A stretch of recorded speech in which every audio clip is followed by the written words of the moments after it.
All right, so this is IM2, and this is page 176. We're going to do problem 3. This comes right after the video that we did of problem 4, or number 4. This is problem 3. This looks similar in that it's pretty simplistic. We have a lot of the information, but we're actually going to have to do a trick to actually get this right. So we have what's labeled as given. So we have PS is congruent to RS. We have this angle right here, PSQ, is congruent to RSQ. And that's great. However, what we need to prove is we need to prove that these upper triangles, I'm going to highlight them in green and blue, this triangle is congruent to this triangle. And unfortunately for us, we have nothing. Nothing already proven. So we're going to do this in 2 steps. The first thing that we're going to do is we're going to write what's given, and we're going to prove that these 2 lower triangles are congruent, which actually is pretty straightforward. So I'm going to write PS is congruent to RS, and I'm just going to write it that it's given PSQ is congruent to angle RSQ, and both of these were given. Right? Our next line, we have this side right here. Hopefully it popped out to you, and you could say that ST is congruent to ST. Why? Reflective property of congruency. You can abbreviate it however you want. I'm tired of writing it. All right, so now we can say that triangle PST is congruent to triangle RST by side angle side theorem. Cool. That still doesn't tell us about these.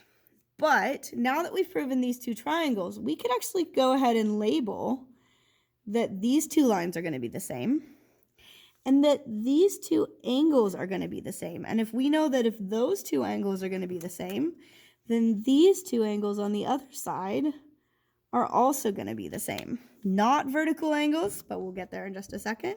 And then, of course, we know that this side right here is a shared side. So let's go ahead and write what we do know. So we know that line PT, there's still a T right there in case you missed it, is congruent to RT. Why can we say that? Congruent parts of congruent figures. We just proved that those 2 triangles were congruent, so we know that those 2 lines are also congruent. We know that QT is congruent to QT. Another abbreviation because I'm tired of spelling. Reflective property of congruency. So that's 2 sides. We know that this angle and that angle are the same. So I'm going to write that. Angle PTQ is congruent to angle RTQ. And the reasoning, and I'm going to give it in a long explanation so you can follow me, is that they are both supplementary angles of congruent angles, and I'm just going to write those congruent angles, angle STP and angle STR, right? So angle STP plus angle PTQ equal 180 degrees. So that means that since these 2 are congruent parts of congruent figures, then we know that their supplementary angles must also be congruent.